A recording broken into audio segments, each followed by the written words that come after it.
Kaos spesial dari Starting Eleven. Klik link di deskripsi untuk pre-order ya.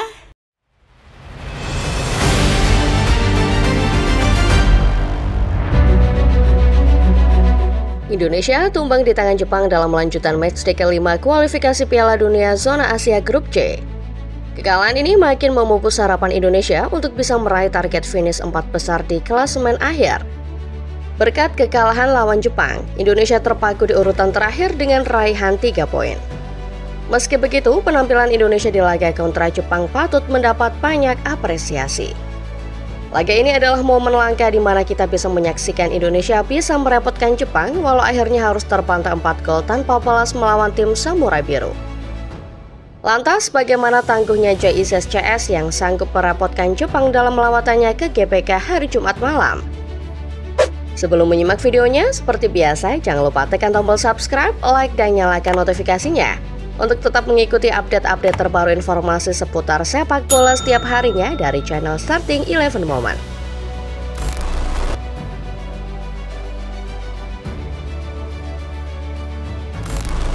Dari awal putaran ketiga kualifikasi Piala Dunia diundi, Grup C adalah grup yang paling disorot, terutama oleh para pecinta sepak bola Indonesia. Bukan cuma karena timnas tergabung dalam grup ini, tapi juga karena anggotanya yang berisikan nama-nama tangguh sepak bola Asia. Mulai dari Australia, Arab Saudi, hingga Jepang. Sebagai negara dengan kultur sepak bola yang cukup kuat, Jepang acap dianggap sebagai lawan yang sangat mengerikan. Anggapan ini juga rasanya pantas, melihat status Jepang sebagai tim terbaik Asia juga mengacu ranking 15 yang mereka dapat di tabel ranking tim nasional FIFA. Indonesia bisa dibilang cukup apes karena harus berada satu grup dengan Jepang. Di saat pasukan Sintayong butuh 3 poin pasca kehilangannya di 2 laga terakhir kontra Bahrain dan Tiongkok, Jepang langsung menghadang. Tentu saja dengan peringkat Indonesia yang belum menyentuh 100 besar, laga Indonesia versus Jepang jelas adalah gambaran perbedaan level yang sangat kentara. Bentrok antara Jepang dan Indonesia yang tersaji di Piala Asia 2023 bisa jadi contoh betapa Jepang sangat impresif secara kualitas. Di pertandingan tersebut, Indonesia tertunduk setelah dikalahkan Samurai Biru dengan skor 3-1. Jepang sama sekali tidak memberi ampun untuk Indonesia yang hanya bisa catatkan total 3 tembakan di laga ini. Meski secara komposisi pemain, Indonesia sudah banyak berubah, tidak dapat dipungkiri kalau Indonesia versus Jepang tetap menjadi pertandingan antara dua tim yang bertolak belakang. Bayangkan saja, peringkat 15 FIFA akan bersua dengan Indonesia yang berada jauh di bawahnya, yakni di urutan 130-an FIFA.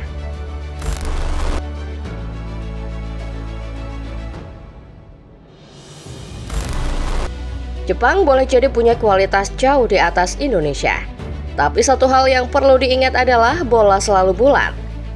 Ada kalanya timnas kita tidak bisa menaklukkan atau sekadar meredam negara-negara raksasa Asia termasuk Jepang. Kendati demikian, seperti yang pernah ia katakan sebelum laga, Sintayong mengatakan bahwa dirinya sudah paham dengan gaya main Jepang. Sintayong pada akhirnya membuktikan kalau dirinya memang paham dengan pendekatan permainan Jepang, tidak sekedar omong kosong belaka. Jepang yang bermain mengandalkan serangan cepat dari sayap tampak cukup kerepotan menghadapi timnas Indonesia. Indonesia memilih pendekatan untuk tampil menyerang di laga ini. Sintayong tidak ingin hanya bermain bertahan demi poin karena ia sudah menjanjikan penampilan paling menarik untuk para fans yang hadir langsung di Gelora Bung Karno. Skema 3-4-3 dengan memasukkan Kevin Dix ke dalam line up ternyata cukup merepotkan buat Jepang. Dix sendiri tampil begitu impresif dengan menyisir salah satu sisi paling lemah Jepang, sektor kiri. Hasilnya, Dix menciptakan sejumlah peluang bagus tetapi tetap tidak bisa dikonversi menjadi gol. Jepang di sisi lain sempat kesulitan membongkar skema permainan Indonesia. Rapatnya pertahanan menjadi kunci menahan Jepang. Ditopang dengan para penyerang cepatnya, Indonesia sejatinya mendapat cukup peluang untuk setidaknya menjebol gawang Jepang kawalan Shion Suzuki. Build up yang dimainkan Sintayong sudah benar, yakni mengincar sektor sayap yang merupakan sektor paling lemah Jepang.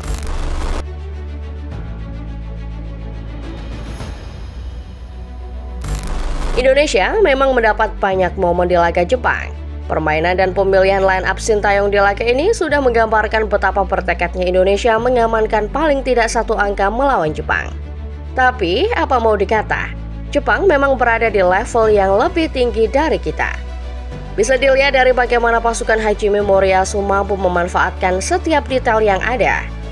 Gol pertama contohnya, gol yang lahir lewat kaki Justin Hubner ini lahir berkat kelengahan pemain Indonesia yang membiarkan Koki Ogawa lolos. Justin Hubner tidak sempurna menghalau umpan Daichi Kamada yang mengarah ke Ogawa, sehingga bola akhirnya masuk ke gawang sendiri. Gol kedua juga menunjukkan betapa jelinya Jepang melihat celah di pertahanan Indonesia. Umpan silang Kaoru Mitoma disambar langsung oleh Takumi Minamino yang berlari tanpa kawalan dari belakang. Minamino mengambil inisiatif untuk menyambar bola setelah melihat banyaknya pemain Indonesia bertumpuk di area penalti. Selebihnya, terlihat jelas bagaimana Indonesia benar-benar kalah secara level atas Jepang. Gol keempat yang lahir dari kaki Yukinari Sugiwara menjadi pembertegas bahwa Jepang seolah datang dari dimensi lain. Gol dari bek Southampton ini lahir dari sudut sangat sempit yang kelihatannya tidak mungkin bakal berbuah gol. Memang ada banyak aspek yang membuat Indonesia pada akhirnya harus tumbang dengan skor mencolok melawan Jepang. Namun, secara permainan dan pendekatan taktikal, Sintayong dan para pemainnya sudah melakukan hal yang benar. Hanya saja para pemain Jepang terlalu superior sehingga Indonesia harus mengakui kekalahannya.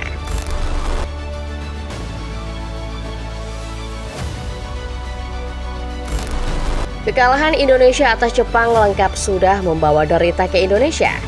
Tidak ada penyesalan berarti jika melihat permainan melawan Jepang yang memang sudah memukau. Sayangnya, jika melihat hasil akhir, pintu menuju Piala Dunia 2026 tampaknya makin tertutup saja. Sebelum Indonesia berlaga, hasil imbang yang didapat Australia dan Arab Saudi ketika keduanya bentrok sempat memberi angin segar.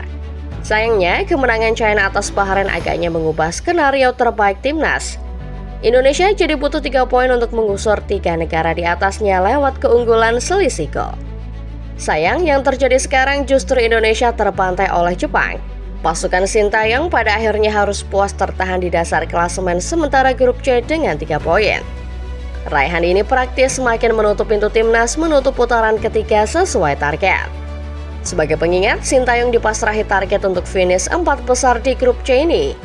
Kalau yang terjadi adalah Indonesia finish terakhir, maka dapat dipastikan mimpi Indonesia main di Piala Dunia harus tertunda paling tidak 4 tahun lagi.